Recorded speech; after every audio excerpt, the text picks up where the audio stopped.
Copyright in these lectures is either owned by the ANU or a third party who has licensed the ANU to use it. Students may use the recording for personal study only. No lecture may be communicated online, copied or shared without the prior permission of the ANU. Which is why I always start at 2:05. Today's lecture is not easy. It's not easy. It requires a little bit of, quite a bit of thinking. So I'm going to start talking about forecasting, which is very important. It's actually the majority of your marks that you'll get in your first assignment. And as job as an analyst, forecasting is actually the most difficult part. You're trying to predict the future. Your predictions are going to be wrong, guaranteed. You cannot forecast the future. You don't have a crystal ball. The idea, though, however, is you try to minimize the error of your forecasts, right? One way you can do that is by actually making sensible forecasts that make sense. They are not too crazy. They are not guesses. They're not based on historical average. That's those sorts of forecasts, right? And it's hard. It is hard. And also, it's hard to standardize. The reason why it's hard to standardize is every company is different. Every single company is different. And it doesn't matter. Some companies may be close, similar. Rio Tinto, BHP, both sort of mine the same thing. Very large companies. They both sort of have the same customers they sell to, but they're different. They're not identical. Pepsi and Coca-Cola, similar product, sugar water. That's bad for you. You shouldn't drink that stuff. Don't drink that. Don't drink that garbage. Drink water, okay? It's not bad for you, right? There's nothing wrong with water. It may be boring, but it won't kill you. Pepsi will, by the way, or Coke, right? Even those two companies are different, right? So companies can be similar. They can be similar, but no two companies are alike, which means forecasting is hard to standardize. There are some sort of overarching general rules you can have, but at the end of the day, if you want to be a good analyst, you actually have to close your eyes. If you want to forecast, for example, revenue, which is the most important item to forecast, for JB Hi-Fi as well, given that it's a margin business, i.e., like I said, JB Hi-Fi is not a rocket company. They're not a pharmaceutical company. They don't do any innovation. They don't do any research and development. They're not trying to cure cancer. They're not trying to colonize Mars like Elon. They're not trying to reinvent the world by getting electric cars everywhere like Tesla is. They don't do anything. All they do is buy from a supplier for $100 and sell to you for $115. That's all they do. They're a margin-driven business, which means forecasting revenue is the most important item to forecast, right? So as an analyst, though, you have to recognize that and actually think, okay, how does the company make money? Okay, that's how they make money. It's a revenue business. Okay, they operate on a margin. How do they grow? Right? How can they grow? Well, there's two ways JB Hi-Fi grows. One is just natural growth from its existing stores. And that natural growth is very low. It's usually something like inflation or growth in number of households. So the more households you have, the more TVs the customers are going to buy, the more fridges, the more DVDs, blah, blah, blah, right? Computers. But that's very low. I think that's around 2%, something like that. I think I gave you the forecast projections for households growth. You can get that from the Australian Bureau of Statistics. It's about 2%, 1.7, something like that. But that's one way they grow. They also grow, the other way the company grows is by opening new stores in good locations. That's the sort of the additional growth above the 1.7 or 2%. Right? How else do they grow? Online, not really. They don't focus on that. Online, they would get smashed anyway by Coogan and Amazon. They don't expand overseas. I mean, New Zealand is technically overseas, but let's be honest, it's not that far. New Zealand is more like a colony of Australia, right? Hopefully there are no New Zealanders in the room. They would get offended, right? It's like when you make that joke as a lecturer, never make this joke, but I'll make it anyway. It's like Taiwan is part of China, right? So, I don't know, right? So New Zealand, yeah, it's overseas, but their economy is quite stable like Australia, very similar, only like 20 stores or something like that, so it's not a big part of the business. So they're not expanding overseas, they're not inventing anything, they're not doing any research and development, they're not big online, they do that, the corporate sort of consumer, it's called JB Hi-Fi Solutions, they really supply to larger companies, so big orders. Again, it's a small part of the business. That's it. It's a boring company. That's what JB Hi-Fi is. It's a boring company. They don't do anything, which makes it easier for us as analysts to value. It also means their growth is not going to be massive. They're not going to invent an electric car or a new drug or something like that. But still, their growth is basically going to be from two sources. One is growth of households, or GDP, if you like, so the economy, growth of the economy. So growth of the economy is, you can easily grow an economy by just increasing your population. That's actually a very easy way to grow an economy, because the more people you have, the more spending you have, the more people buy food, housing, all that stuff. And that's sort of and in Australia, we have that very stable growth in the economy. It's a mature economy. Australia does not grow at 8%, 9%, 10%, these sorts of rates. It grows at very, very stable, sort of 2-3% maximum, if it grows at all. So it basically grows at population. So Australia grows at population, at the population growth rate. And then the only other source for JB Hi-Fi is opening these new stores. Every year they sort of open 10, 12 stores. They can also close stores, usually 1 or 2 a year. But that's how the company grows. But that's one company, that's JB Hi-Fi. If you go into a company I like very much, Tesla, they have a lot of businesses. And they grow through a lot of different ways. They grow through innovation, developing an electric car, a premium product that people are willing to pay extra for. Tesla Model 3, it's a sedan, $50,000, right? You can buy a sedan for $20,000, and yet they can't build them fast enough, right? So there are people out there who actually recognize the technology. They see they're also environmentally conscious, and they see, okay, it's a premium product, but we're willing to pay that for something that we can buy alternative for $20,000, like a Mazda 3 or something like that, right? Tesla is trying to, very revolutionary product, they integrated solar panels into roof shingles. So now, you know how you have a roof and then the panels on the roof? They combine the two, right? Revolutionary idea, again. And they can't make them fast enough. They're on back order for a couple of years, those products. Tesla Powerwall, revolutionary product, right? You can actually switch your house off the grid, so that when it's nighttime and the panels are not generating any electricity, your power goes from the battery. Revolutionary idea. You don't need to be connected to the power grid.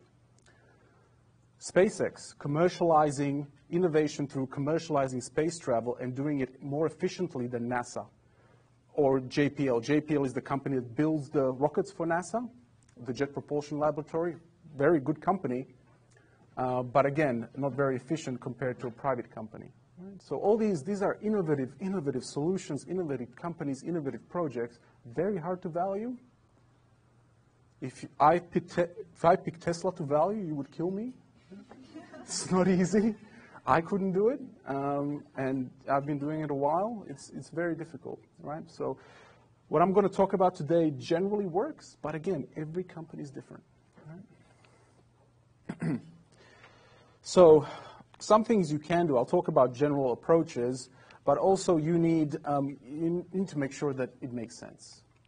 Right? One thing about the IT crisis, so all the internet companies in the late 90s, 96, 97, if you were an internet company, your stock price was just going up. It doesn't matter if you had revenue, it went up. It doesn't matter if you had 2 employees, the stock price went up. It doesn't matter if you were crap, stock price went up. That's not good. Right? As an analyst, your forecasts have to make sense. If it's a company, a small company that existed for 2 years, has one product, and it just lists on the stock market, and the stock price keeps going up when the company's revenue is negative, that's not good. So your forecast as an analyst, your job is to make sure that your story, the valuation story, it's not just the numbers, it's also the story makes sense. What is the company doing? Does it make sense what they're doing? So you have to get realistic results. A stock price for JB Hi-Fi of $80 a share makes no sense. The company is not doing anything, right? So it will grow very slowly, right? It will grow very slowly, and the company's run quite well. I have to say the management team is not stupid. But if you predict growth of JB Hi-Fi sales of 20%, even 10%, that's a lot for a company that is doing no innovation. It's just we call it a pass-through security. It's a pass-through security. TVs come in from supplier, they go to you, and they make a margin. It's a pass-through. That's all it is. There's no growth other than organic expansion and, of course, the Good Guys acquisition they did a few years ago, right? There's no abnormal growth that suddenly will turn this stock price, they will double the stock price overnight. If they were doing some innovative product, like Tesla, like other companies, Cochlear, for example, is a very innovative Australian company. They do a lot of research and development. They do a lot of research. CSL, a pharmaceutical company, again, great management. They do a lot of research and development, right? JB Hi-Fi doesn't, right? So their growth in revenue, their growth in the stock price will not be that high. Yeah? So the story has to make sense. So if you're forecasting, so if you, again, close your eyes and think, how does JB Hi-Fi grow? Okay, new stores, about 10 new stores a year. One store closes, so let's say 9 or 10 overall, and all the existing stores grow at 2%, you're not going to get high growth. You're not. You're not. So the story has to make sense. So we're going to look at some revenue approaches, maybe some costs, something like that, and I'm going to spend the other half of the lecture talking about ROIC. Again, it's important. ROIC is important. It frustrates me. It really frustrates me as a financial analyst when all people want to talk about is growth. Growth, growth, growth, growth. Growth is high, it's 20%. Growth is high, it's 15%. 20% is good, right? 15% is good. That's not enough. If you think growth is the only number that matters, you're wrong. And you will lose a lot of money if you think growth is the only thing that matters. And your clients that you advise to buy and sell stocks will lose a lot of money if the only number you look at is growth. Growth is not enough. It has to be growth and efficiency. It has to be growth and ROIC that you look at. Right? Growth is easy. I don't know how to run a company. I've never run a company, but I can grow a company. Anybody can. Just buy assets. It's not hard. Borrow the money, go to a bank, borrow at 4%, borrow $500 million, and buy assets. Your revenues will grow a lot. Right? But that's not enough. Growth is not this magic tool that will solve all your problems. Right? Okay, so let's talk about revenue. Revenue for the assignment number 1, because we're doing JB Hi-Fi, but generally for most companies, is the most important forecast measure. It's where the majority of your time will be spent as an analyst, including for JB Hi-Fi. Right?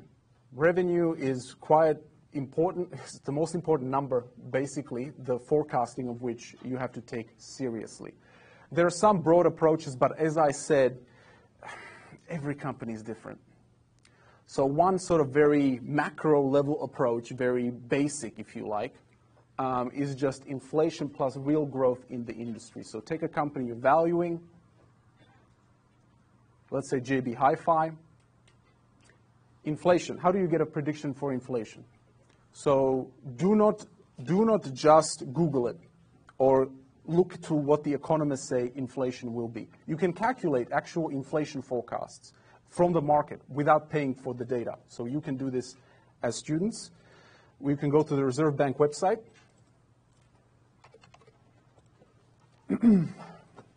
Go to the data section of the website, click statistics, load the interest rates. I think they have inflation and inflation expectations. You can do that, by the way. You can just look at their forecast. But a lot of central banks don't provide their forecast. So you can look at the forecast and you just use that. That's fine. But one way, if a central bank doesn't provide forecasts, easy way to calculate inflation prediction is go to the government rates for the yields on government bonds. And most countries will have a lot of different bonds, of course, but they will also have TIPS. TIPS are Treasury Inflation Protected Securities, index bonds, if you like, indexed government bonds. And what do we got here? 2-year, 3-year yield, 5-year, 10-year. Here are the TIPS. God, Windows. You can't win, can you? Can't win. It's all crap. That's wrong. Okay, so what do we got here? We got a 10-year. The current yield is about, that's changed a bit, 2.64, right, on a 10-year government bond. On a TIP, or an index bond, or an inflation-protected bond, whatever you want to call it, all means the same thing, it's about 0.91. So to get a prediction for current prediction, market-based, because government bonds are traded, the reason why you can do this is government bonds are traded all the time. They're highly liquid security. They're traded every day. Company bonds are not. Generally, when companies sell bonds, investors buy them and they hold them until maturity. So they don't trade, so the price is stale. It doesn't update.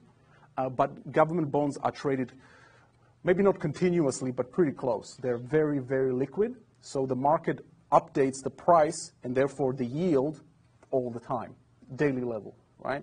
So one thing you can do is just take the nominal rate minus the tip rate, and that's your inflation prediction, 1.73.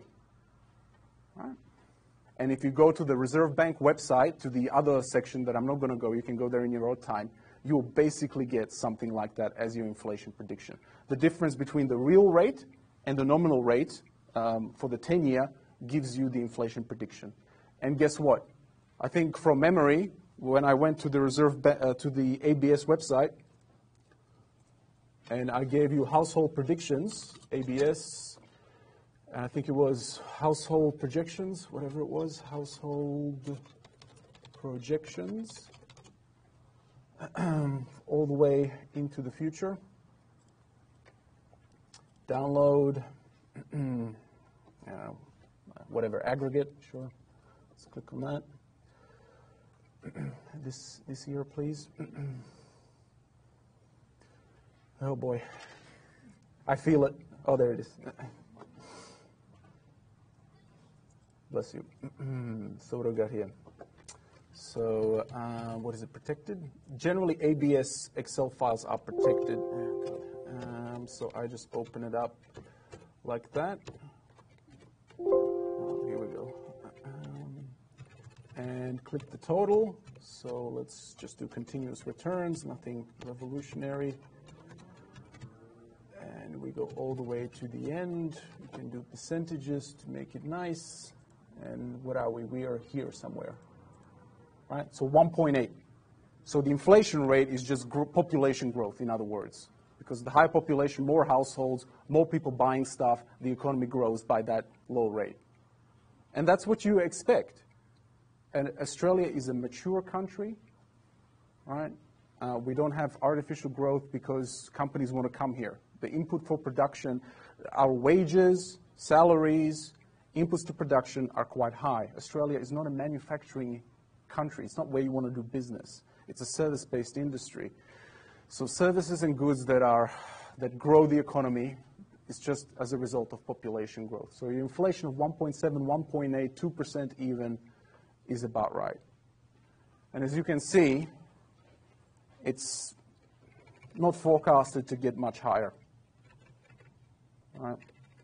And that makes sense. For a developed economy, it's just chugging along. That's not a bad thing. You would think mentality in Asia is that, the higher the better.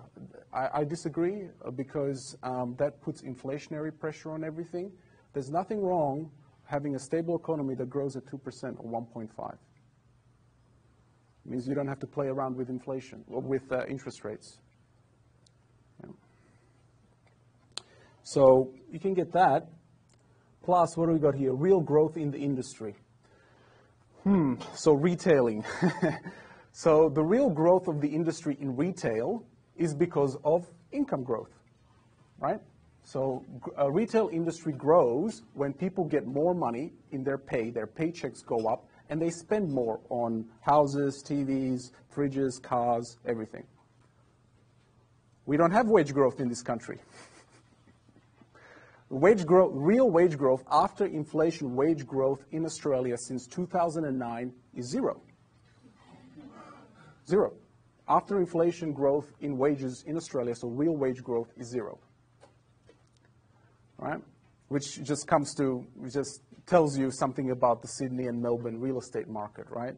Since 2009 to today, 2018, housing prices in Sydney and Melbourne have doubled, and income hasn't increased by zero, which means that doubling of price is not assets, it's just debt. Yeah, and people kind of ignore that, which is really stupid. Yeah. So the growth in assets in Australia is all debt-fueled, which makes a big problem when interest rates start going up. Thank God inflation is not high, otherwise people would just be going bankrupt. Right? Not good, not good. But luckily, being in Australia, low inflation environment, people better hope that inflation doesn't increase, right? Otherwise, because they're not getting more money, right? Real wage growth is zero. So all those loans people have, mortgages, are really risky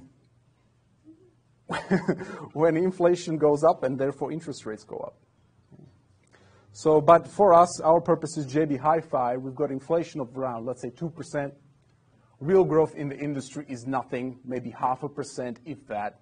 The only thing I can think of other than retail, other than growth in wages, is technological innovation. That's the only thing. So you guys go out and buy new iPhones when they are released, or new iBooks or iMacs or whatever, right? So technological innovation is basically the only thing I can think of that would provide above inflation growth to a company like JB Hi-Fi that sells electronics. And that's very hard to forecast, but it would be a very low number. Right. So, but when you do this approach, I mean, we don't want to talk about just JB Hi-Fi. When you do this approach, there's a few rules is make sure your inflation is up to date and forward-looking. So if you look at the yields, that's why I showed you the yields of nominal and real bonds. That is forward-looking. The market determines that by trading these government bonds every single day, and it is up to date and it is forward-looking, right? It's about future bonds, bonds that expire 20, 30 years from now, 10 years from now, right? So it is forward-looking. Forecasting real growth often is, of course, trickier. You can't just look it up. Yeah, you could look up that. Inflation is quite easy to look up and easy to forecast in Australia. In other countries, it's more difficult, where inflation actually is quite high. And it is trickier than it looks, not just, one figure. As I said, with JB Hi-Fi, it's really two figures. One is real wages, but luckily that's zero in Australia. The other one is technological change in electronics. That's the only other figure that I can think of that makes sense for JB Hi-Fi. I mean, there could be others, by all means, but thinking about it now, and again, it's a very simple approach, but the story makes sense. That's important. I mean, you can go crazy about thinking, what JB Hi-Fi is going to do in the future. They're going to buy Harvey Norman. They're going to do this. They're going to defeat Amazon. They're blah, blah, blah, right? But it's not realistic, right? It doesn't fit a story, right? What ifs are nice, but as an analyst, they're not realistic. We need data to support our argument. And what if stories are, leave that to someone else as an analyst. So that's one way to forecast revenue, very sort of, if you like, macro, higher level. You're really forecasting the economy, is what you're doing. Because inflation plus growth in some industry, retailing is a very average industry, so this is really GDP growth, these two combined. Right? These two numbers are really GDP growth. The other approach that people can take, analysts can take, and I love taking this approach, out of all these is the best, is price time volume. Right? If you can find out what the company sells, how many units they move, how many units they sell, and what is the average price of each unit, you can actually do this. You can calculate the revenue for a business. Now, I'm not going to ask you to go to JB Hi-Fi and look up the prices for everything they sell in the store. Okay, that's crazy, right? I mean, you do whatever you like, but usually we get this information from the company, right? And some companies do provide in their annual statements the average price of what they sell and how many of that they sold. So just price times volume, it's very, it's demand, essentially. Price times volume, it's just demand for your product at what price you're able to sell. And it's great. It's a great valuation forecast. In this course, we only had one company that gave you that information, and that was ABC. So Alloy Brighton, which is a concrete business, they're big in supplying the housing industry. So the more houses are built, the more you need concrete, cement, insulation foam. What else do they sell? Cinder blocks they sell. Do they do brick? I don't think they do bricks, but they're big in, they do glass as well. Viridian, yeah, that's I think that's maybe Viridian CSR. Doesn't matter. So they supply the construction industry. So when the economy is booming, a lot of houses being built, ABC does very well, and the volume really goes up. JB Hi-Fi, to my knowledge, doesn't provide this information. Which is unfortunate. I mean, you can always go to the store and calculate the average price of a TV. You have better things to do, I think. And plus, if you do that, you miss the online business and you miss the commercial business of JB Hi-Fi. You're only looking at the retail business, which is 80% of the company, so a large part, but still, you have 3 other courses, all right? So don't do that. This is nice because you can really get detailed forecasting. You can go by the product, right? So ABC, they have 3 divisions. They had a lime division, a cement division, and a concrete product division. And for each division, they told you how many units they sell and what was the average price. Great, awesome. And over time, so you have some historical data. That's good. So you could have used that, not with JB Hi-Fi. When you use this approach, one problem I see analysts make is they forget about trade-off between price times volume. They forget about supply and demand. When you increase prices, volume goes down in a competitive industry, right? And construction business is a competitive industry. Construction supply, so the materials for the construction of houses and commercial buildings, it's a competitive industry. Yeah, so if you as an analyst think, oh, prices are going to go up by 3% or 4% more than inflation, well, that's nice, but guess what? Volume is going to go down. These are price elastic products that ABC sells. And anything, and most companies that sell these products, are elastic, which means price elastic. So you increase the price, the volume goes down. All right? And your revenue goes down overall. If they're price inelastic, one example of a price inelastic business is drug companies, yeah? Or medical companies that provide medical equipment. They supply solutions, so drugs to alleviate diseases. They're price inelastic because people want to survive, right? So if you've got some horrible disease, it doesn't matter what the price is, you're going to pay it. So it's a pharmaceutical company or a medical manufacturing company. Generally, even if you pump up the price, the volume might go down a little bit, but not by much. It's price inelastic, so revenue goes up overall.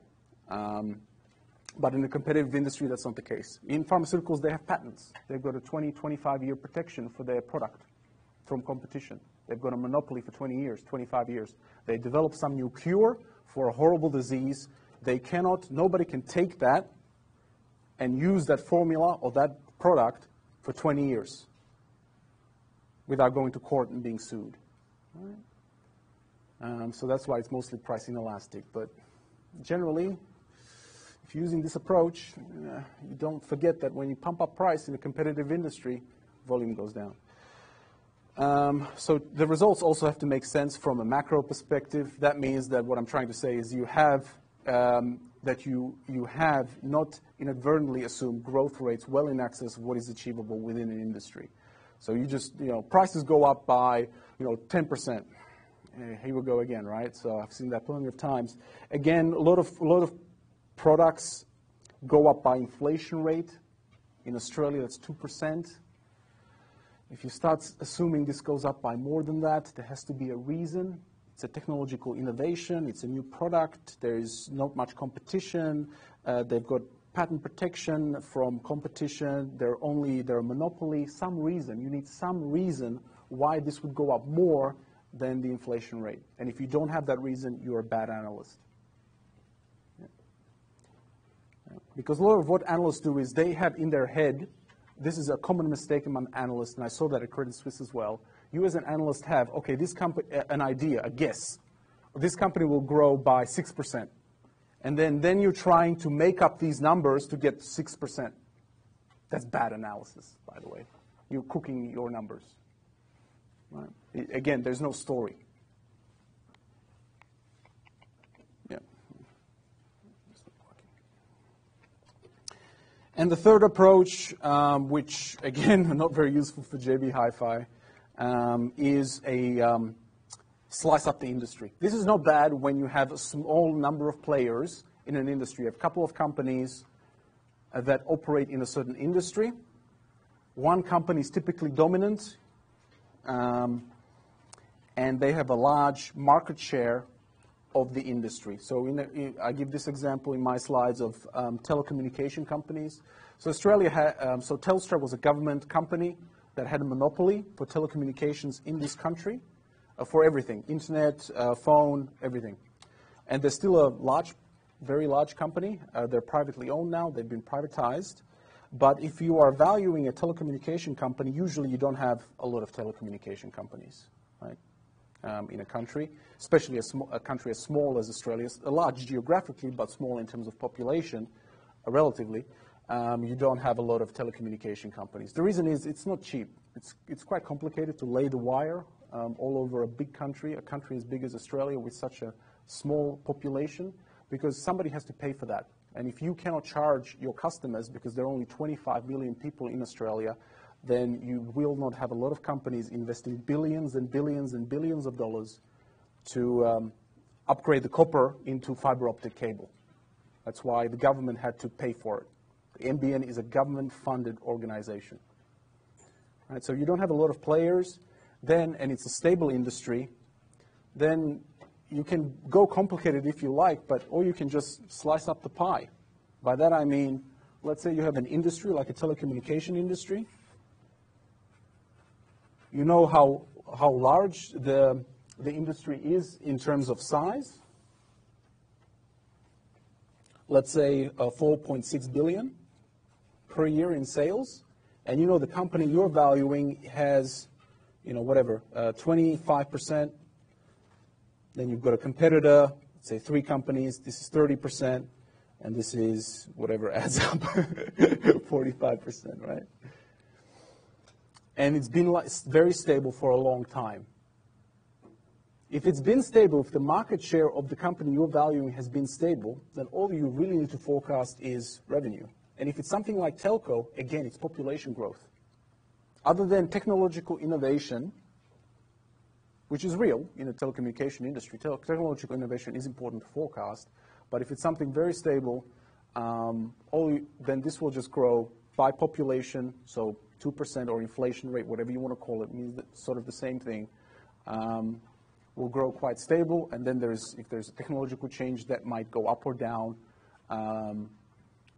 But the slice of your pie, if that's been stable and you forecast that to be stable, it's been stable historically, all you have to do is predict that and multiply by 0.25, and you've got the revenue. So it's very simple. So that's another thing that works when the industry that your company operates in is stable. Right? Back to JB Hi-Fi. So let's look at these 3 in terms of JB Hi-Fi. Number 1, okay. Number 2, not possible. Number 3, not possible. Number 3 is not possible because the industry is not stable, and you cannot get data on a lot of competitors. By that I mean the online competitors. It's hard to get data on how much electronics is sold through eBay. or Amazon or Coogan, right?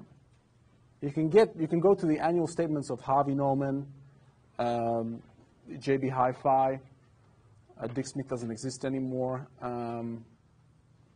and get the size of their sales, but that's just two companies in a global industry. I mean, there's nothing stopping me ordering a TV directly from the US.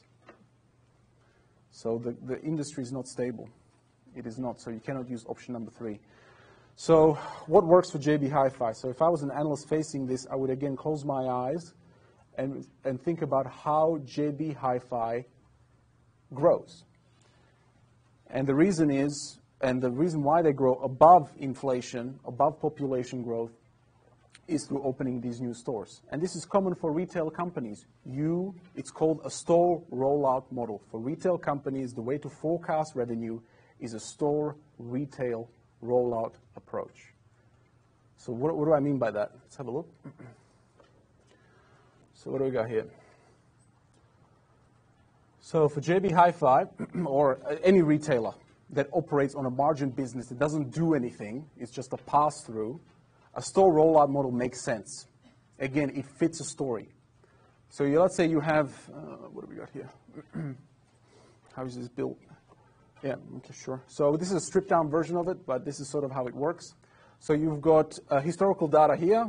Actual, A means actual, E means expected.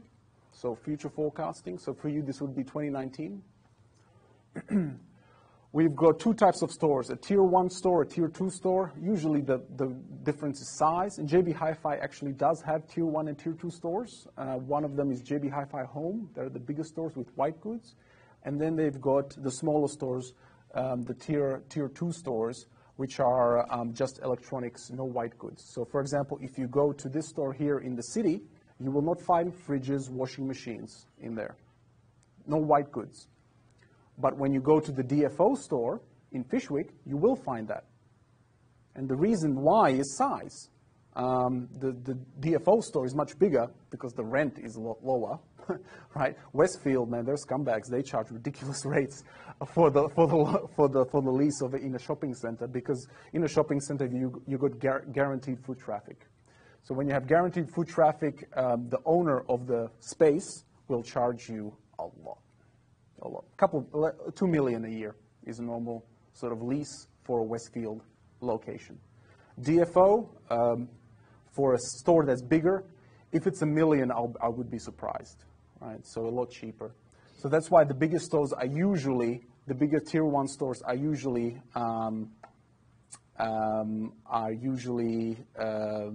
have more stuff because they're bigger, right? So let's say you have a design where you have tier 1 and tier 2 stores. New stores opened. So what do we got here?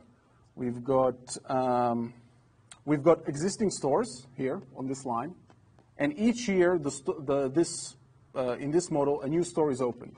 Tier 1 store. Tier 1 store is the bigger one. So let's say you have this store. So this in this year, historical year, this company had 26 stores. Right? They opened 5, then they had 31. Next year they opened 8, then they had 39. Next year they had 2. They opened 2, they had 41. Year after that they had 22. They opened 22, they had 64, so on and so forth, right? Including the expected, right? So you've got 124 stores. You predict that the store will open 13 as an analyst. They'll have this much. Year after that they'll open this much. So they'll have a total of 149 stores, so on and so forth. Same thing with tier 2. The smaller stores. They started with 13, then they opened 22 a year later, so they had a total of 35. You predict 5 will be open the first year you're forecasting. For you, that will be 2019. Then they have 40. Open 6 more, they have 46 total, so on and so forth, right? So that's their prediction schedule for opening new stores. This is just the total, just the sum. And you have a graduation schedule for maturities. By that I mean, when you open a new store, it doesn't get busy straight away.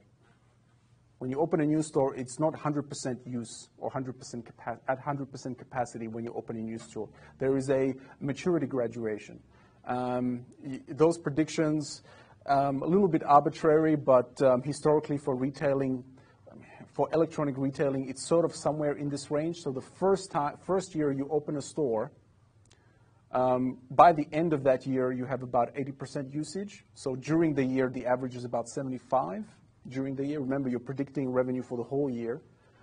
So you can't just use the 80, the end of year capacity. You have to use an average of during the year, something like that. Second year, but that same store will be 90% capacity, so about 85 during the second year. And then the third year will be 100% capacity or 95% during that third year, and then you could classify it as a mature store. Same graduation with Tier 2, but Tier 2 is smaller. It's only 70% revenue in terms of Tier 1. That's the relationship. And again, that depends on the average size of the stores, but it depends on what company you're valuing. It could be 70, it could be 50.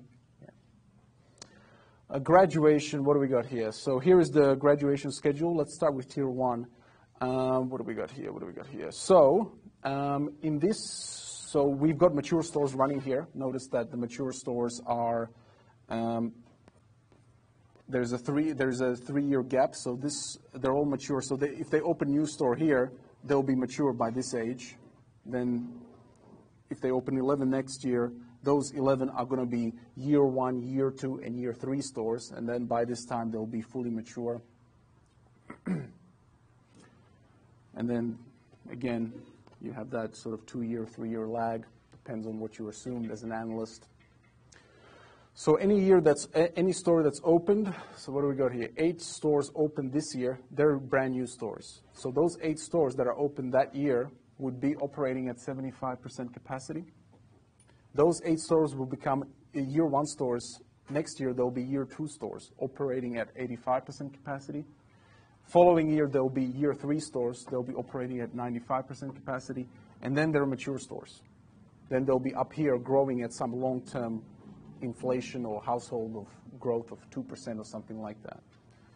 Same graduation for Tier 2 stores.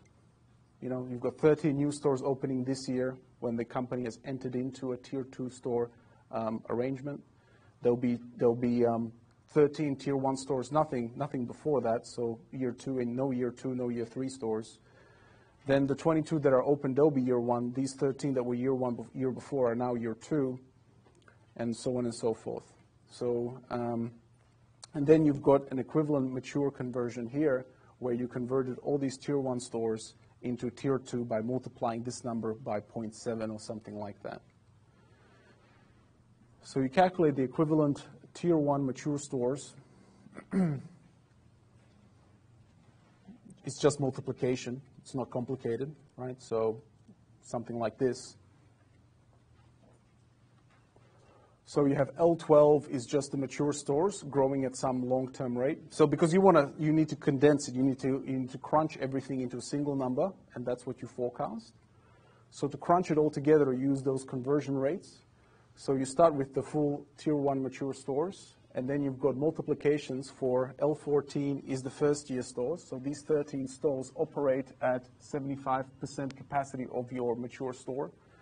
Then you've got the same thing, year 2. How many year 2 stores? There are 12 multiplied by 0.85 with this term, and then year 3 stores. And then you've got the Tier 2 conversion of 0.7, and again, that's dictated by size of the stores typically. And you've got the same thing. You've got a Tier 2 mature store, and then the 3 years. And it doesn't have to be 3 years. Again, that's an estimate that I've used and I've seen data on for a different company, not JB Hi-Fi, but same retailing setup, same model, growing above inflation by opening new stores. And then once you have all those Tier 1 equivalent stores, then you need to grow them. And the growth really depends on what you have as the growth driver. And I have here 4 of them, and I just average it. So I have GDP, I have inflation, I have wage increase, and I have households good retailing. You can choose different growth drivers, of course. Because now I've condensed all the stores into Tier 1 stores. Right? So now think of everything in terms of Tier 1 mature stores. So how do mature stores grow? Well, they either grow, generally it's macro variables, right? By GDP growth or inflation or wage growth or household goods retailing. If you don't know, generally what analysts do is they have multiple growth drivers. We call them growth drivers, so what's driving growth in the company sales. And then have forecasts for as many as I want that make sense, that fit the story. And then average of those four will give me an overall growth that I will apply. So that's happening down here. Like growth forecast for equivalent stores, we've got four potential drivers of growth. Average them out to get this for the first year, 2.4 growth, 2.9, 3, 3.3, 3.2, 3.2. And then you use those numbers over here. So you've got revenues for your company. You've got sales growth from year to year. As you can see, it's just a calculation of the sales growth. Where does this number come from? That's your question. Well, it's the number of stores. Here, where the magic happens, you've got the number of stores, right, that is growing as the company is growing its number of stores, and multiplied by sales per store. And sales per store is just, it's nothing. You grow that by your growth driver, whatever it may be. Right, 2%, 5%, average of four different ones, like in this example. So total sales is the number of equivalent tier 1 stores multiplied by the growth, or multiplied by the sales per store that grows at these percentages. So again, it's not complicated. It gives you flexibility as an analyst when the company updates its store schedule. JB Hi-Fi will tell you how many stores they plan to open. It's not a lot anymore, I don't think. They're reaching maturity. But the company does tell you how many stores they plan to open in the future. You can use that information in a setup like this, right, to calculate how many stores they will have in total, and for each store will generate an average sales per store. And that average sales per store grows by, in this case, average of four variables, all that I could get predictions for as an analyst. You technically don't need this stuff, but this stuff you do. Yep.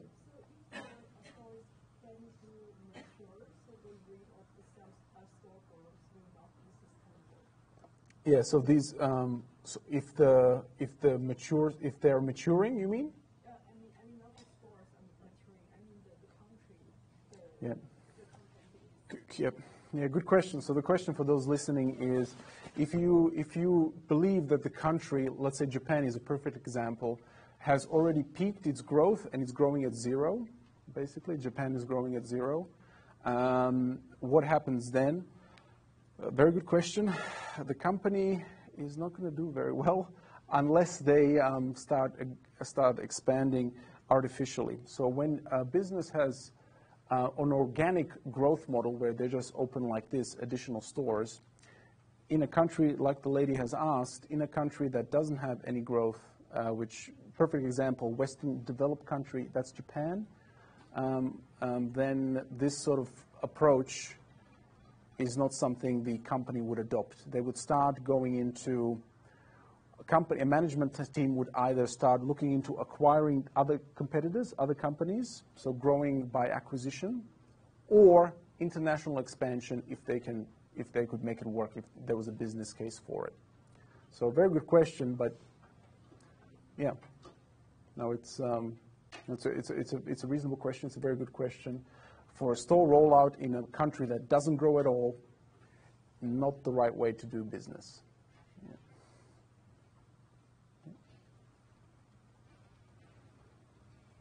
Correct. And Japanese companies have that problem. Yeah.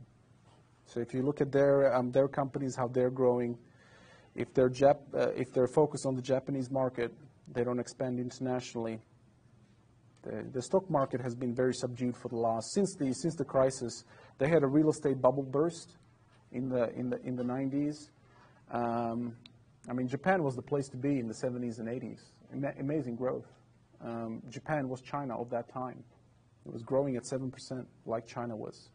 China still is. It's a little less than 7% now. But now it's growing at 0. I would even argue it's negative growth after inflation. It's shrinking because of the aging population.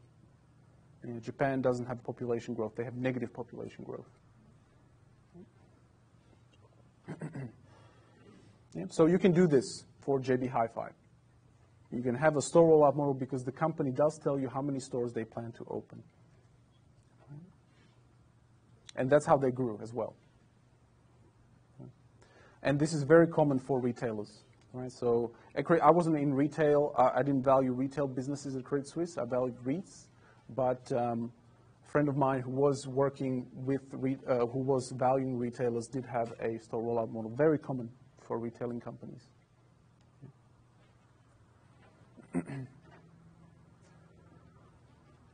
Okay. So so for JB Hi-Fi, if I was you, you could do option number 1 and store rollout. I think that both of those make sense. So let's look at this example that I have for the lecture. Let's look at what these students did. So as you can see in KGW, once you enter in historical data here, this is the class example that's on Waddle. So the students here entered in historical information, and then when you go to forecast drivers, like I talked about in the workshop, the first thing you enter is revenue growth, right there. So these students had 5.8%. I think this is Metcash. Metcash is the company behind IGA. So IGA, Metcash does not own the stores. It's an independent grocer, so which means the person who has the IGA location, the supermarket location, generally owns it. And Metcash organizes the marketing, the brand name. It's a franchise business, really. So you own it. You own the store as the owner and generally run it. Metcash supplies you with all the groceries, supplies you with all the systems, marketing, inventory systems. They do all the infrastructure for you. Metcash, ASX code MTS. I don't like the company. It's not a good company. How have they done? Yeah, so I didn't look at the share price, but yeah, so that's about right. Yeah, but again, looking at the share price is not investing. But yeah, I can see how the stock price hasn't really moved. So in this example, the students had this is an example from the previous year. As you can see, we valued Metcash some time ago. The students had the company growing at 5.8%. How did they come up with that number? This is what you have to do as well. So control side bracket to trace it. What these students did was, as you can see, they had forecast for 5 years, which is what KGW needs. This 5.8 is an average of 3 methods. So the student team here used 3 methods to forecast revenue. They described each method in detail. What do we got here? First method is based on growth drivers, population growth, inflation, changes in market share, acquisition. Okay, let's have a look at it. Method number 1.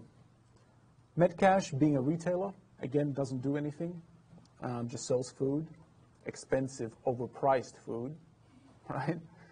Nobody shops there. Let's be honest. They had the company growing at population growth of 1.44%. Then they had an inflation rate, so they summed. Yeah. So they had an above average inflation rate, above population growth. The reason why you have that is food generally, the prices of food does go above inflation. That's why you have 2 measures of inflation, overall inflation and core inflation. Core inflation is inflation rate that doesn't include food and fuel, those two, because they're very volatile. In Australia, that is double the case because we are middle of nowhere, if you noticed. We're an island, so we've got to import a lot of stuff. And if you try to grow something, you have a drought that kills everything, right? So generally, the food prices do increase above inflation. So that's why they had inflation rate here as well.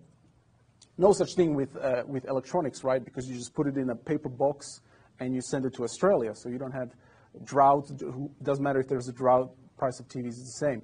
But with food, you do have inflation above the average inflation. And then what do we got? Changes in market share. Yeah, Metcash is not doing well, if you've noticed. Metcash, it's expensive. Yeah, nobody shops there. People go to Coles and Woolworths, it's a lot cheaper. Aldi is even cheaper. IGA is the most expensive. So the company is losing market share, that's why that's negative. And as you would expect, like the lady asked, very good question, when you're not growing organically, what can you do? Well, you can acquire other companies, right? So they had an acquisition there that's growing revenue. And just average of those, as you can see, without that acquisition, the growth of revenue is not very impressive. So that's method number one, just adding just the average of the growth drivers, if you like. Oh, sorry, the sum of the growth drivers, which is really option number one here. Yeah, that's what that is. Option number two, what do we got here? Revenue, top-down approach. Top-down approach is that one. That's option three, top-down. So you know the size of the industry and what proportion of that industry is occupied by IGA. Right. So what do we got here? We've got three divisions for the company with four divisions, no, three divisions. We've got food and booze. We've got hardware, and we've got an auto division. Yeah, Metcash still has those three divisions. So food and alcohol.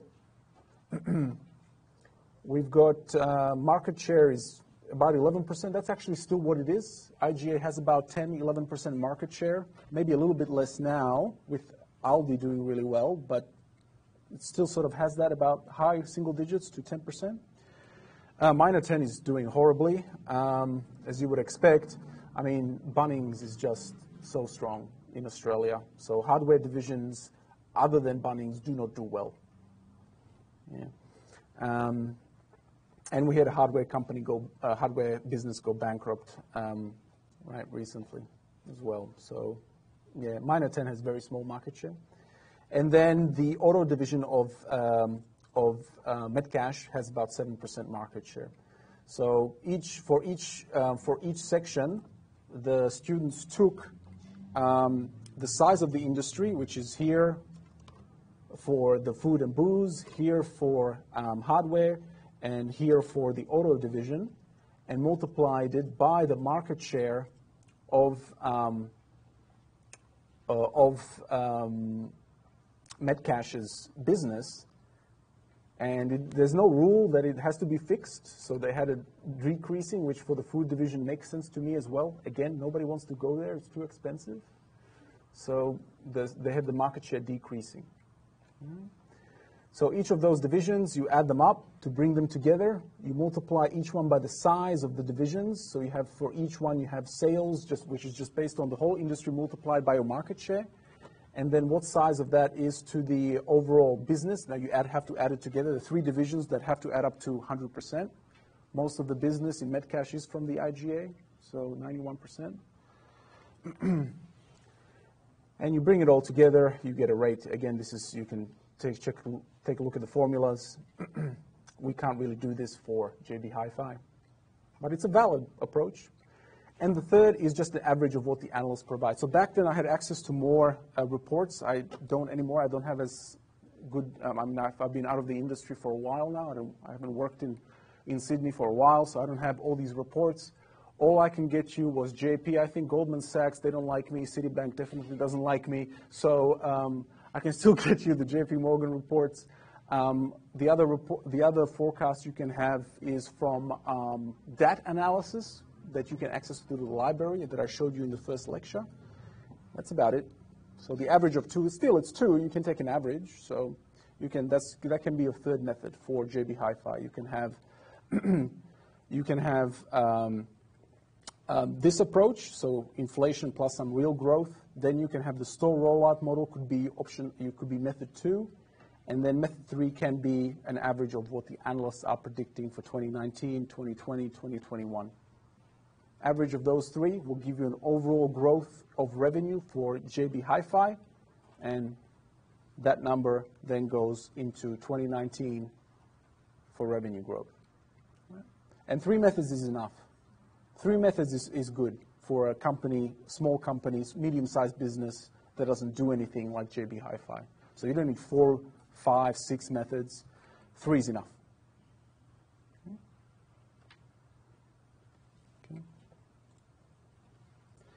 So I spent an hour on this because it's the most important. The others, I don't want to spend any more. Any questions is important. Revenue is the most important item you're going to forecast for JB Hi-Fi.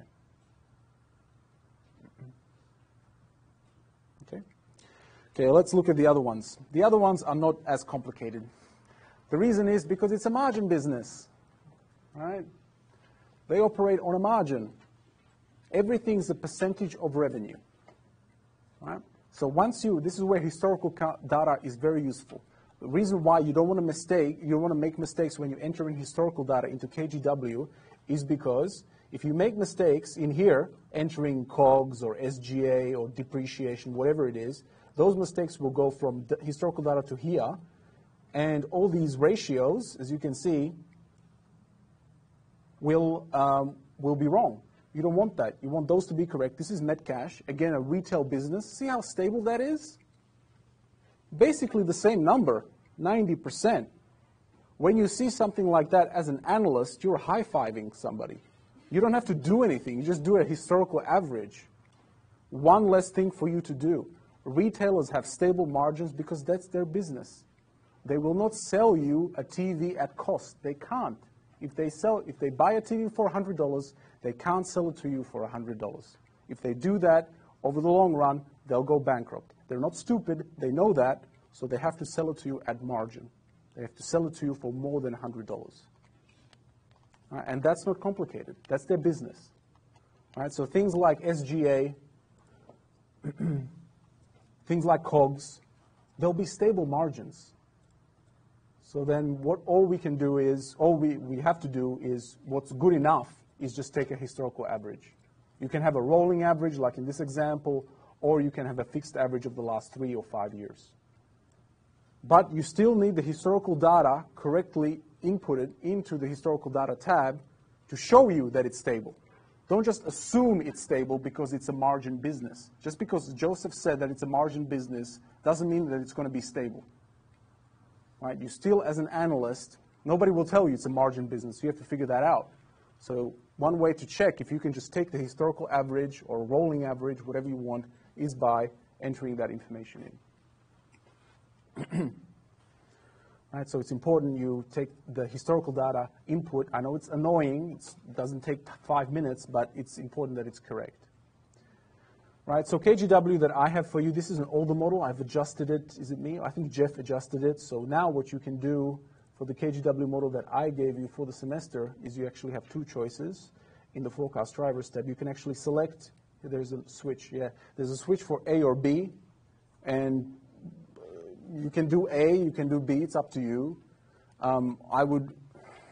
They're both correct. All right, so either you just need the EBITDA margin, and and if you have a switch A on here, all you need is forecasting of the margin. Where is it? Forecasting of the margins for the 5 years, and you can leave this blank, these yellows.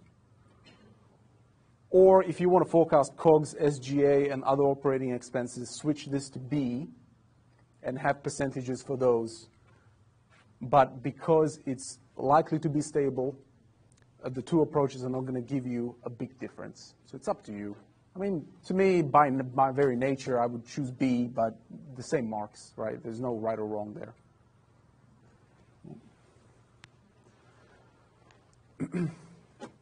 But in this example that I have, there was no switch back then in the model. I think Jeff added it.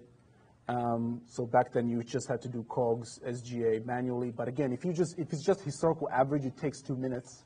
It's not complicated, so no dramas. Yeah. So option number A, if you like, is just the EBITDA margin. Option B in KGW model is that you have each one, COGS, SGA, maybe research and development, which is 0 for JB Hi-Fi. You have it as a percentage of revenue. And that makes sense if it's a margin business, which JB Hi-Fi is. And it will show you that through historical data to see whether or not it's stable. Is COGS as a percentage of revenue stable over time? From 2009, 10, 11, 12, blah, blah, blah, all the way to 18. And that means if you forecasted revenue, you don't need to forecast operating costs. It's just a percentage, right? You just use the historical average, so it's nice and easy. Not all companies are margin businesses, of course. And just like with revenue, here you can do price times volume. So you take all the main costs, if you have this data. For example, wages, you would have wages, in inventory, all these different costs. And if you have the average wage times the number of employees, and average wage, you can get this data in Australia, average wage per industry. And if the company tells you how many employees they have, which most of them will tell you that, then you can have all the wages.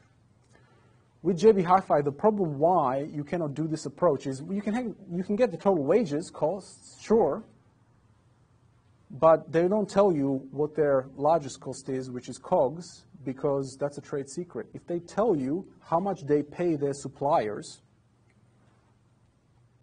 that's private information, right? That means if they have a competitor and says, okay, well, JB Hi-Fi is paying $100 per TV, we're paying $105, we can negotiate $100 and then lower our prices, then JB Hi-Fi has more competition, right? More sales go to the competitor. So they'll never tell you how much they specifically spend for a television, for a fridge, for a washing machine, for a DVD. They will never tell you that information. So you might be able to get the wage data, sure, but that's such a small portion. The largest cost for JB Hi-Fi is the inventory spend. How much they actually spend on the electronics they buy from the supplier. So you cannot get that information for JB Hi-Fi. If you could, then this approach makes sense. And this is the best approach, to be honest, for any company, because it gives you that level of detail as an analyst. That's what you want. You want detail. But for JB Hi-Fi, either one or two will do for us. Next, CapEx. Capital expenditure, so how much the company has to spend, is important because the company does have to spend money to open these stores. It's not a lot, but still, capital expenditure in the KHW model you will find here. The reason why capital expenditure is important is, remember in lecture 1, it's a direct input to calculating free cash flows. Remember, valuation is all about discounting free cash flows. One of the main inputs is capital expenditure. Remember with NPV, it's the I0. How much you have to spend initially to invest in a project. Right? How much you have to invest. So that's CapEx, or capital expenditure if you like. You do have to forecast that.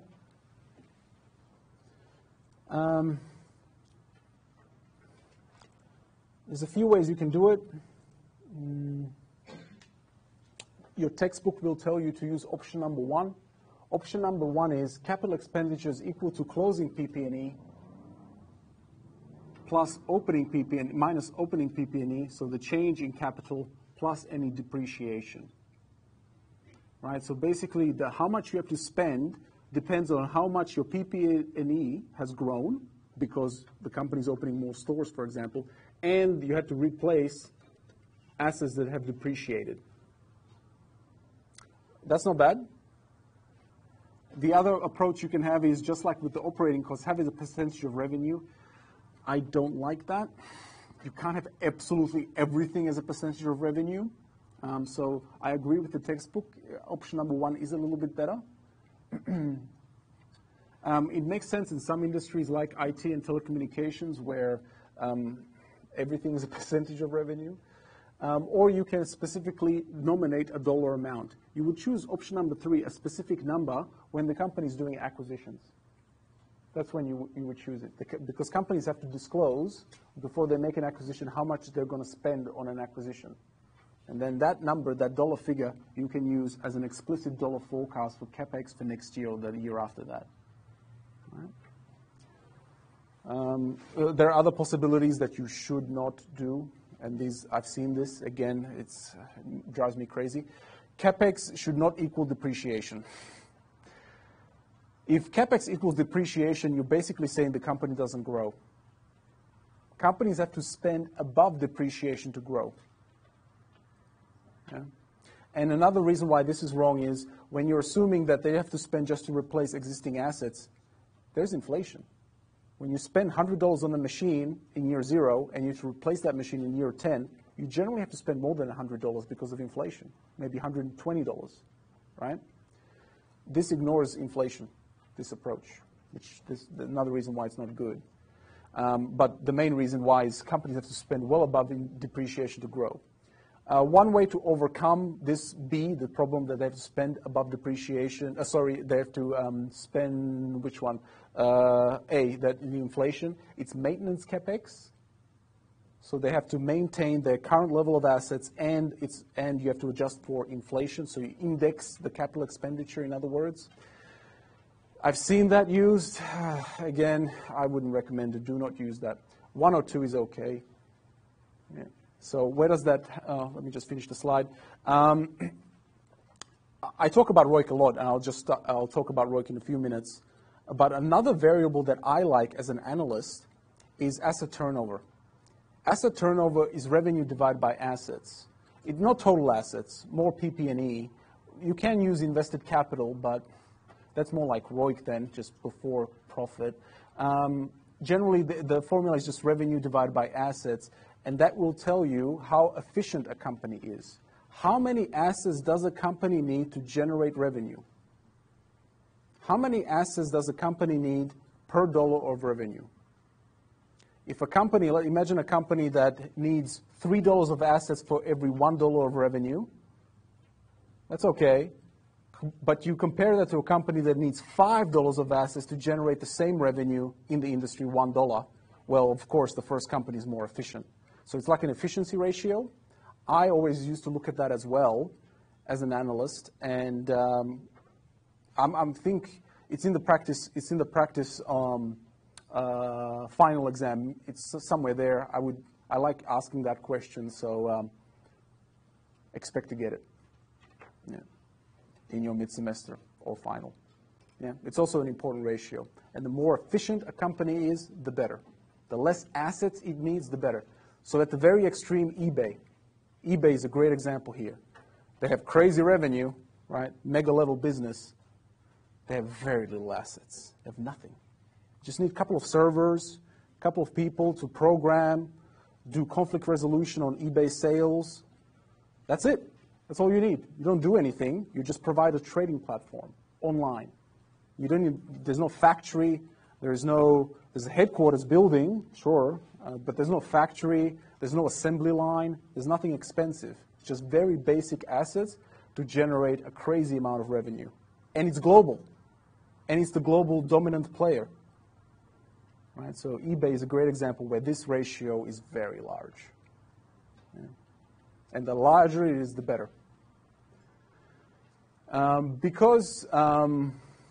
Yeah. And last thing I'll say on CapEx is the most common mistake I've seen analysts to give a high, to get a high ROIC, to say, oh, it's a great company, buy the stock. The ROIC is 35%. The most common mistake I've seen analysts make is they underestimate their capital expenditure. They expect the company to grow at 5%, 10% revenue, and then CapEx is basically maintenance CapEx, or maintenance CapEx plus a very small increase. That's incorrect. Companies have to spend money to grow. There's no such thing as free growth. There is no such thing. All right? So in KGW, where do you do this? You do it here.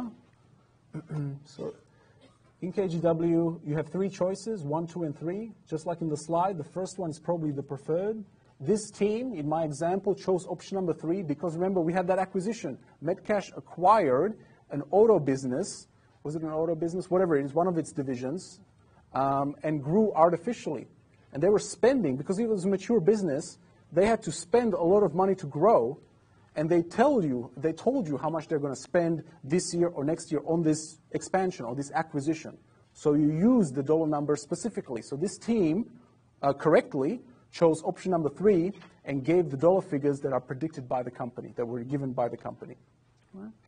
You guys, I don't think JB Hi-Fi made any acquisitions other than Good Guys, which was a few years ago. They didn't make any acquisitions, so this is all forward-looking. Remember, you need to forecast, so this is 2019, 2020. Don't get in creative. Don't say, oh, JB Hi-Fi is going to acquire somebody. No. Keep the what-ifs for someone else. We're in the real world here. We live on this earth. So no crazy forecasting. JB Hi-Fi is going to buy Harvey Norman. And no, don't go crazy, right? Do not go crazy. So option number 1 or option number 2 is you make the switch. Option number 1, you would have forecasts here for capital expenditure. Usually, they're going to be stable. So you can look at the historical data as a good reference and just use that. But again, you need historical information first to see how stable it's been over time. The last thing I have for you, I think, is depreciation. Yeah. Depreciation, if you look closer and you've been paying attention, especially in the first lecture, you might be thinking, depreciation, who cares? Who cares? We're calculating free cash flows and discounting them to times 0, right? Well, if we're doing that, depreciation gets deducted here, minus depreciation. So this NOPLAT is after depreciation. And then I add back the depreciation. So I subtract depreciation here, add it back. All right? Who cares? If depreciation cancels out, it's subtracted to get to NOPLAT, and then added back the same number for that year. Who cares about depreciation? It's a good point. I see what you're saying. The reason why we cannot ignore it, and in Australia as well, depreciation, we have straight line depreciation in Australia. The tax office in Australia is very strict, and many people try to avoid tax. I haven't tried. Maybe next year. Maybe next year. So I've been. Oh, man, taxes in this country. Oh God, they're too high. Right.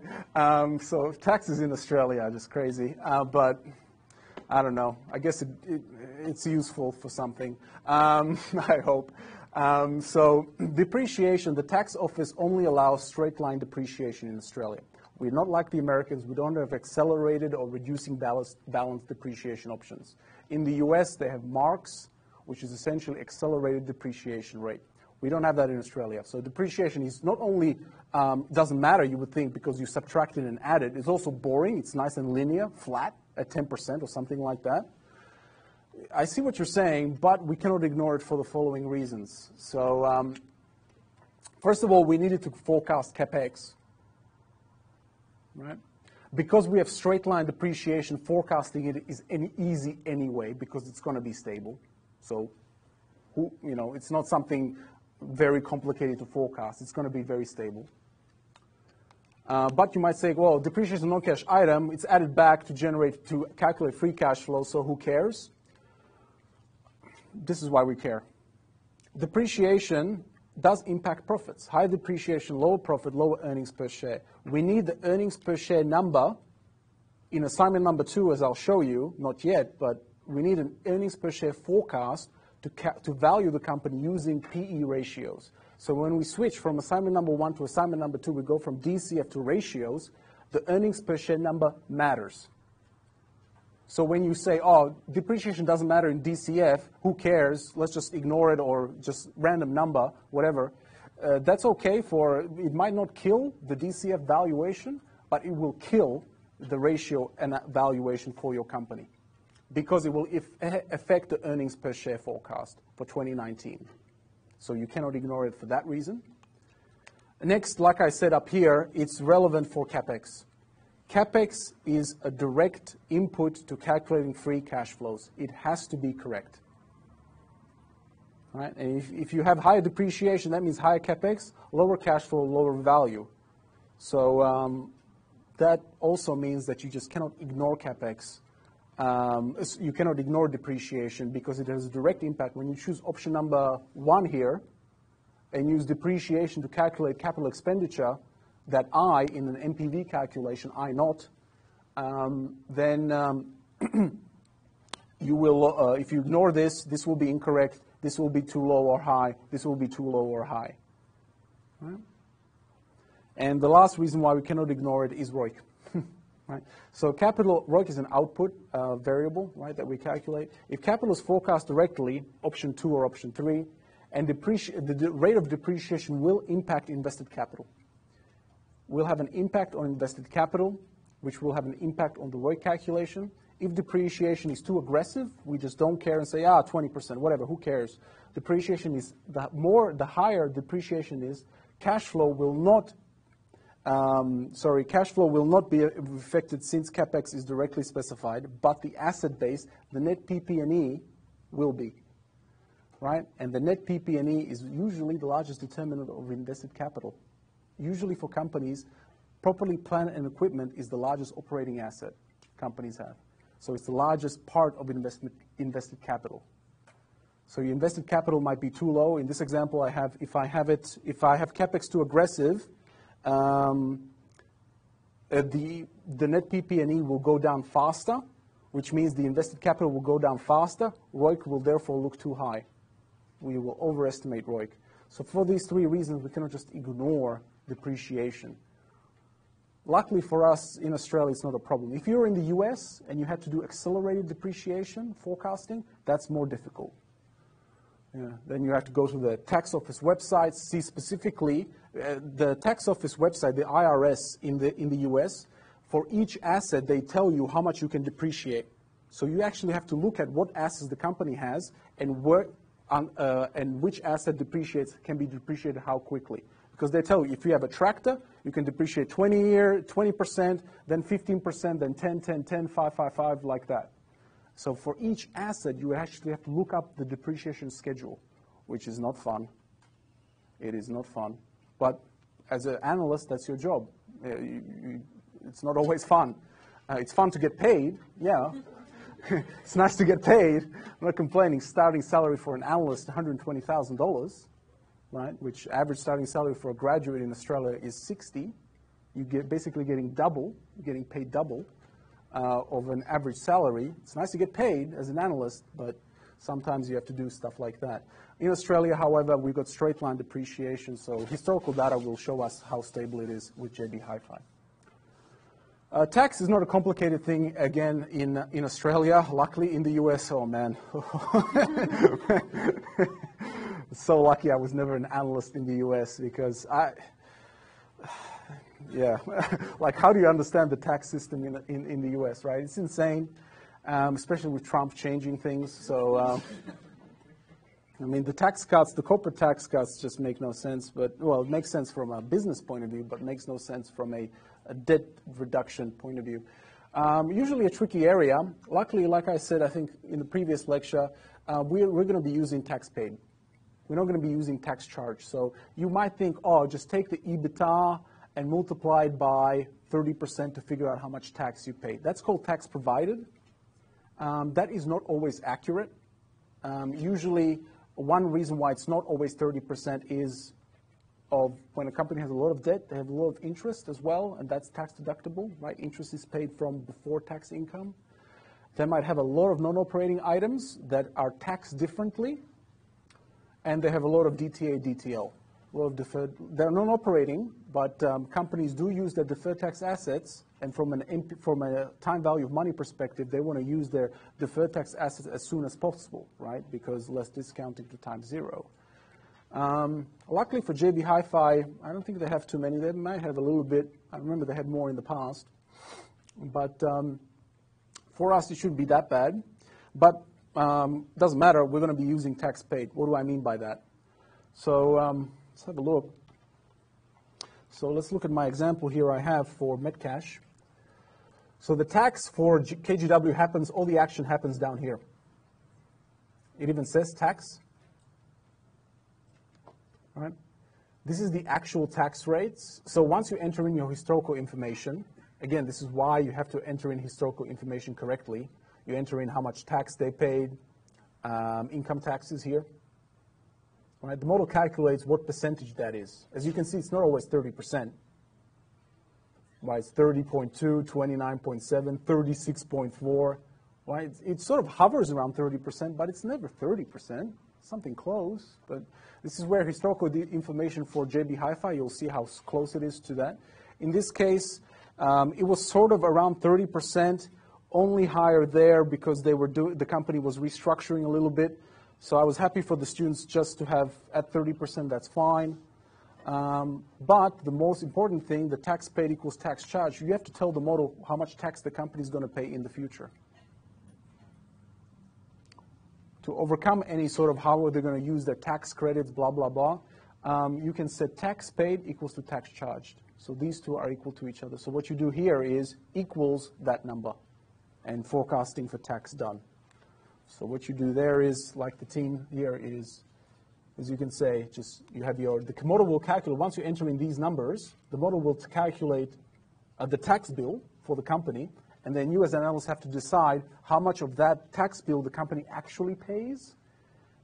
And in here, in this course, and generally in Australia, the answer is all of it. Yeah. It's not like the US where you can do these crazy deductions and SPVs. I mean, in the US, the rules around SPVs are special purpose vehicles. There's companies and sub-companies in a company that are specifically designed to take advantage of tax loopholes, tax treatment, tax incentives, a lot of different things. We don't have too many in Australia, which I consider a good thing. Yeah. So for your forecasting, all you have to do is equals that. How easy is that? That's nice. Right? And then control right. That's it. So that's what we'll do. Again, if it was in the US, you as an analyst, you would have to go through, you have to look at, you can actually ask the company as well. As an analyst, you have access to the company. Generally, they will not answer you. Companies are very, very secretive when it comes to their taxes. And as you would expect, nobody wants to pay taxes. I don't want to pay taxes. Nobody does. But all the stuff they do, they rather keep that out of the press and out of the papers, because I can tell you, company's job is to maximize shareholder revenue, and that means minimizing your tax. So they do whatever they can to minimize their taxes as much as possible, so they'll never answer you. So then your job as an analyst in the US, you would have to, again, go through the IRS, the Internal Revenue Service's website, and see what sort of tax treatment they have for that specific industry, and then look at historically how much the company has paid tax versus the company tax rate. It used to be 40%. I can guarantee you no company's paid 40% tax in the US, usually less than 40%. So a big fix to all these problems is what we'll do in this course. It's just equal tax paid equal to, make tax paid equal to tax charged, and the company is paying all its tax. So they're not going to be using any DTA, DTL. We're going to carry those non-operating assets or liabilities at their book value when we predict. Right? Company doesn't have any non-operating assets, and our WACC is going to be used to account for the tax shield on debt. So tick, tick, tick. We can move forward. Okay, so that's it for the main items. Again, the most important one, focus on this. Focus on this.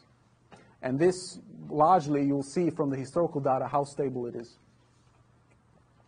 So in the 20 minutes I have left, I just want to talk about a few things. First, the forecasting. Again, there is no rule, because every company is different. You cannot have some rule that allows you to forecast revenue for every single company. Companies are not homogeneous. They're not the same. They're not the same. Different products, different services, different employees, different size, different markets, everything's different. Every single company is different. Okay? So you cannot prescribe rules for that. All right? No one size fits all. You have to make compromises as an analyst. Usually those compromises are as a result of data availability. Now, some companies give you more data than others in their annual statements. Sometimes it's easy to go to a government website and get forecasting data for population growth, household growth, inflation. Sometimes it's not that easy. One thing I'll tell you is forecasting simply from historical averages is not forecasting. With JB Hi-Fi, it's a little bit easier because it's a retailer. So using a lot of historical information is okay. But if you forecast your revenue as just an average of the historical growth in revenue, I will not give you a good mark in the assignment. It's not good enough. And I've seen a lot of analysts do that just because they're lazy and they don't want to think. And I understand. Thinking is not easy. Thinking hurts. It's hard. It's not easy. Thinking is difficult. It takes time. What's better, going on Instagram or thinking? Going on Instagram, right? I understand. I don't have Instagram account, but from what I can tell, everybody loves it. What's more exciting, thinking or going on Netflix? Going on Netflix, right? I understand.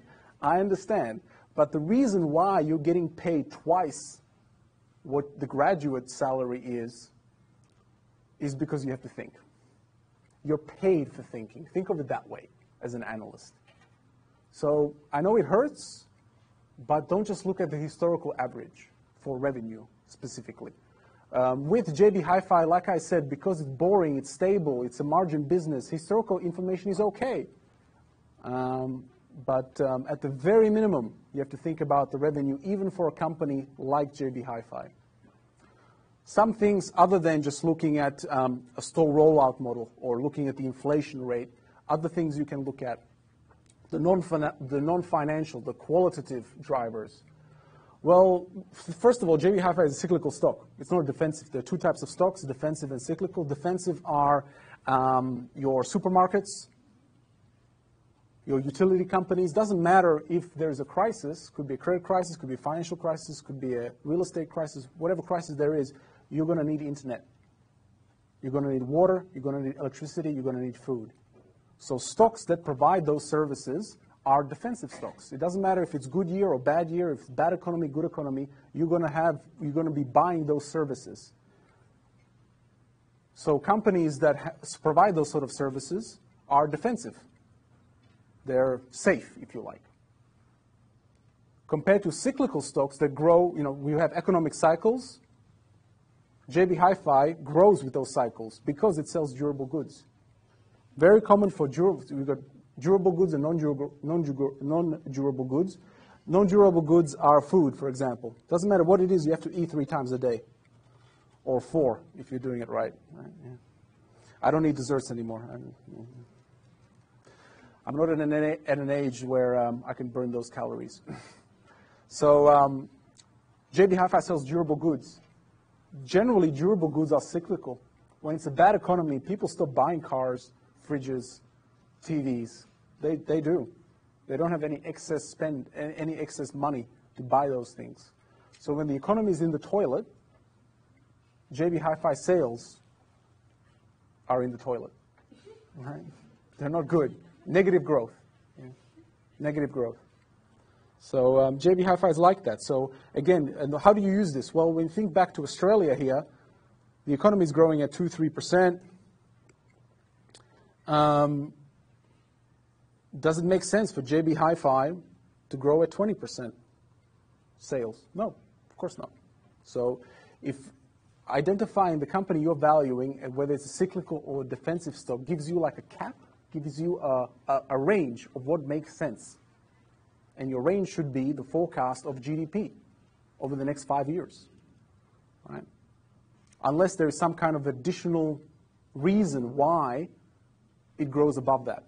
And sometimes there is good management, technological innovation, whatever. How competitive is your industry that the company you're valuing is? Electronics retailing is highly competitive. Again, that restricts growth of JB Hi-Fi. If you as a team forecast 10% growth for JB Hi-Fi for next year, you're wrong. You're just wrong. It's too high. All right? It's a highly competitive industry. All right? For Cochlear, CSL, Ramsey Healthcare, 10%, sure. Yeah, you can expect 10% growth for companies like that, but not for a mature, pass-through cyclical stock operating in a highly competitive industry. You just can't get 10%. No way. Any capability, so that's also, I'll talk about Porter's 5 forces on the next slide. Porter's 5 forces is an analysis designed by Michael Porter, I think from Harvard, who sort of gives you 5 points of allows you to rank how competitive the industry in which the company operates in. Actually, I'll go to it now. Here, this is Porter's 5 forces. So Michael Porter developed this. So how competitive is your environment? Step number 1, industry competition. What is the rivalry between firms, electronic retailers? Huge. For electronics, massive. Right? Massive rivalry. And I'm not just thinking Amazon and online. I'm thinking even between old-style retailers, bricks and mortar retailers, Harvey Norman, for example. Potential entrants. How difficult would it be for a new entrant to enter the industry and become a competitor to JB Hi-Fi? Well, that's actually not that easy. Yeah, it's not that easy. I cannot suddenly buy TVs from China, get on a plane, and start selling them from my truck. All right? That doesn't work, right? So it's not easy. Okay, so that's okay. Next, buying power. What is the bargaining power of buyers, your customers? Can they go to somebody else? Oh, yeah. Oh, yeah. They can walk into your store, look at your prices, and walk out. They don't have to pay a fee. It's their choice. So how much bargaining power do they have? A lot. A lot. Right? They can always go online. They're in your store, right? They look up on their phone the prices for that specific TV, right? And then they see the price that's cheaper there, they walk out. Right? So huge. Next, suppliers, bargaining power of suppliers. The people you buy your TVs and fridges from, how much bargaining power do they have? Okay, nothing crazy. So, they can't give you ridiculous prices because then it's competitive for them. Nobody would buy their TVs. Samsung does have competitors. Sony, LG, Toshiba, all these different companies are providing also TVs that JB Hi-Fi can buy. So the bargaining power of suppliers is not that high. Threat of substitute products, again, not very high. Not a big issue. There's not too much substitution from TV. I mean, iPads, but JB Hi-Fi sells those as well. So the two big ones are buyers and industry competition. And they are very high. Because of that, the level of competition, these are the only 4 points of competition. These two are very high for JB Hi-Fi. So it's a competitive industry. Right? And Porter Supply Forces is the reason. I've got a good example here, which is not JB Hi-Fi related. Australian wine industry. About sort of 15, now it's 20 years ago, there was a lot of money coming into Australian wine businesses. A lot. A lot. But if you do the basic part of Porter Supply Forces and see, is there a rivalry between winemakers? Hell yeah, a lot of winemakers. Is there a high threat of entrance? Yeah, I mean, it's not the cheapest to have a winery, but also not the most complicated thing in the world. You need land, you need good plants, you need some history, you need a good person mixing it. So it's a high threat of entrance. Bargaining power of buyers? Yeah, sure. Yeah. So when you want to sell wine, you can't sell it from your house. You have to sell it generally through a supermarket chain, and they have a lot of bargaining power. Low bargaining power of suppliers? Yeah, I mean, you're a supplier. Your suppliers generally not a big issue there. They generally operate in a competitive industry, so not a high bargaining power, very low. So that one's okay. High threat of substitute? Yeah, sure. People don't have to drink wine. They can drink beer, right? They can drink booze, like spirits. Yeah. So big threat of substitute. So high, okay, high. If they did this, then you wouldn't have billions of dollars. They realize it's a highly competitive industry. You wouldn't have billions of dollars coming into the wine industry 20 years ago that all evaporated. Money wasted. Yeah. So Porter's Five Forces is not, it's always, you sometimes see it in reports, not annual reports, in analyst reports. And for JB Hi-Fi, these two are very high. So it's a competitive industry. What else want to show you? So technological change, that's not really for JB Hi-Fi. They're not a technological company. They just sell products. If a TV is becoming old, they just reduce the price. It's not that complicated. Potential costs, but they don't have a strategy. It's just growing stores. Impact of major cost variations. If you're an airline company, some of your main inputs can change in price a lot quickly. Oil is a big example there. With JB Hi-Fi, we have no wage growth. Price of TVs basically fixed, some variation, but not too bad. So that's okay. It's quite stable cost-wise. Sustainability of current margins. If they have a very high margin, then you as an analyst have to ask yourself, is that sustainable? Right? Because a margin of 30% will attract competition. If you're a company and you see a margin, operating margin of 30, 40%, so by that I mean your profit is, so your revenue is 100, costs are 70, your profit is 30, that's a margin of 30%. If you as a company see a margin of 30, 40%, which is very high, you jump to that industry, right? And over time, the competition will reduce the margin. Just increasing supply, prices drop, your margin goes down, right? So if you as an analyst, and this was a problem with Australian mining companies, Australia is known for its mining companies, the problem with that is when margins are high, everybody increases production. Everybody's prospecting, opening up new mines, thinking, oh, the high prices will continue. Supply and demand, that's all it is. You increase supply, the prices drop, right? So, and generally then the margins go down, so you cannot sustain. So ROIC and the components provide you with the overall diagnostic. So I want to show you this. ROIC, again, the reason why I like ROIC is because it solves a lot of problems that people and analysts ignore. You ask yourself, how can a company increase value? How can they grow? Well, they can increase revenue. That's not hard, but important to have some revenue growth. Higher G means higher size, right, of the company. Okay. And everybody focuses on number one, like it's the only way to grow a company. I understand. The other way you can make a company more profitable is by focusing on its margin. How profitable is the company? When you go from revenue to profit, if revenue is 100, profit is 30, margin is 30%, that's not bad. And the higher the margin, the more profitable you are as a company. The other way you can be better than your competition and be more valuable, if you like, is you're efficient. Again, you've got the turnover ratio that I talked about here. The more efficient you are, the less assets you need to generate revenue. Right? The more assets you need the less assets you need to generate revenue. So if you need less assets, you need less money, you need to pay less dividends, blah, blah, blah, less interest expense. You're more efficient. And the last way you can actually increase your value is by decreasing cost of capital, your WACC, how much you pay your debt holders and shareholders. Those four are what we call value drivers. They determine the value of a business, the NPV. Now, the first three are within the company's control. The fourth one generally isn't. Companies generally cannot control the cost of capital. They can adjust it, they can tinker around with it, they can do small things to affect it, but generally they're a price taker.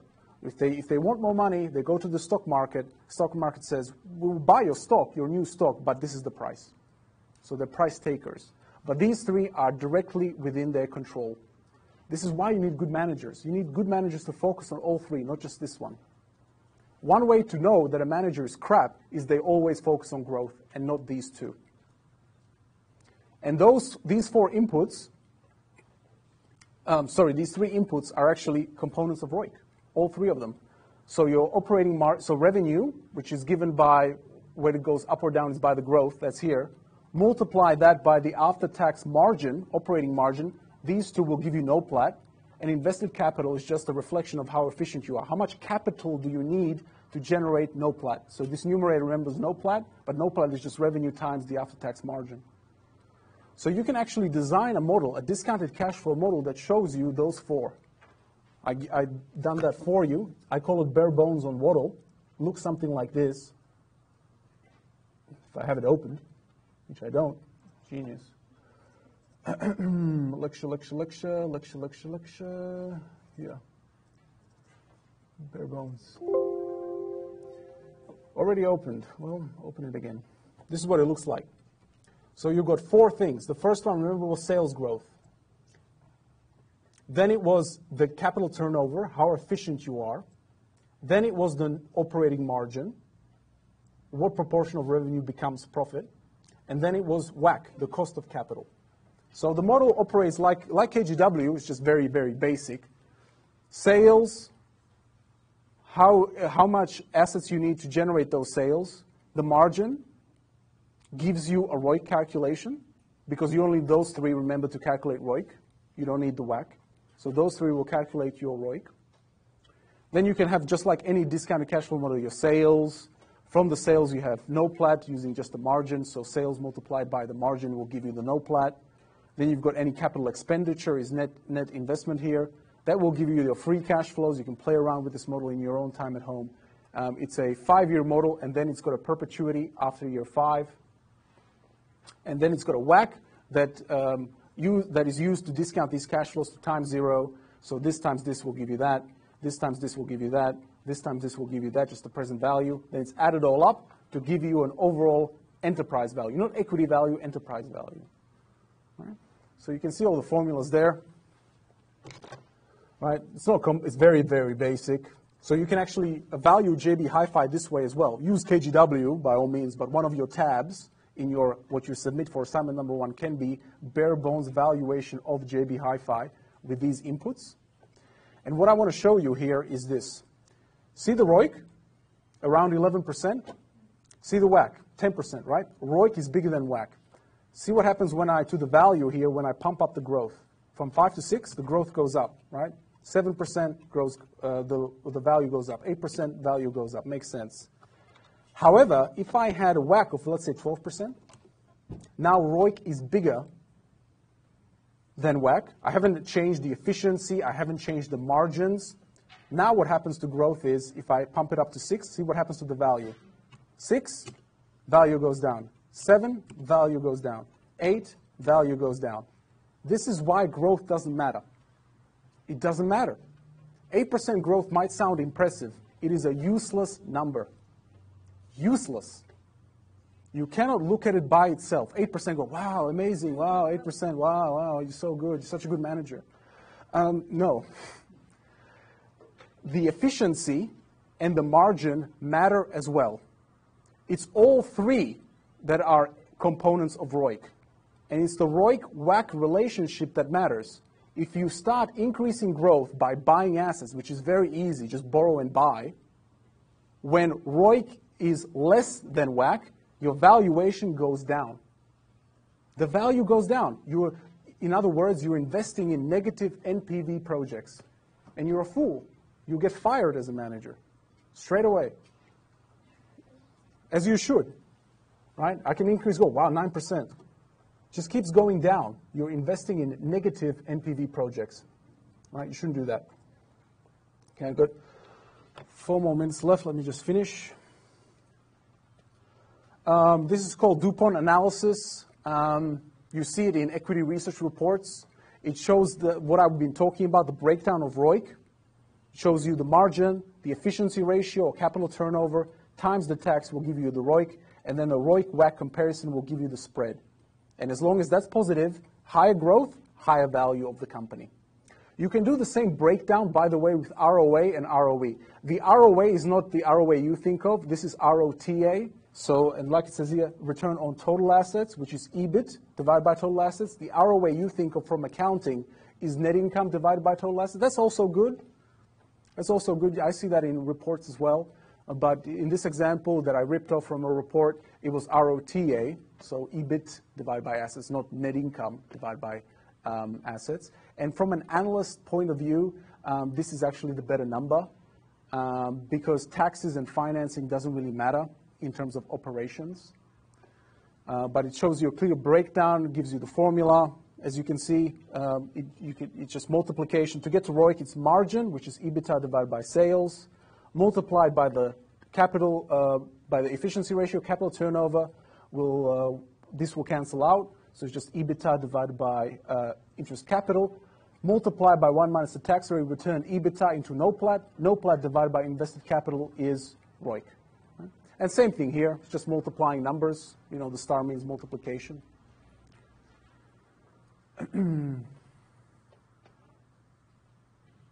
Yeah, so this slide talks about, as an analyst, you do need to think of how the company is operating, where does it grow, how its business works, its business model, in other words, how the company has created value in the past. For JB Hi-Fi, that's opening store growth and buying good guys. Right? But again, reading up on your company is important. And when you read up on company, don't just read the annual reports. Think about things from an analyst point of view. What are the growth drivers? How do they impact ROIC? Right? Well, how has the capital turnover ratio changed over time for JB Hi-Fi? Has the Good Guys acquisition worked? Was it a good, successful transaction? Happened a couple of years ago. You can look up the price of how much they paid for it. Have they used those stores well? Was it an NPV positive transaction? Right? If you tick, then that's a good sign. That means the company knows what they're doing. The company doesn't work in isolation, so you as an analyst, you don't have to do this in your assignment, but as an analyst, you want to look at what happens to the competitive as well, so you can look up data for Harvey Norman as well. And when you start forecasting again, you have to have a story. It has to make sense, and of course, you have to have some diagnosis.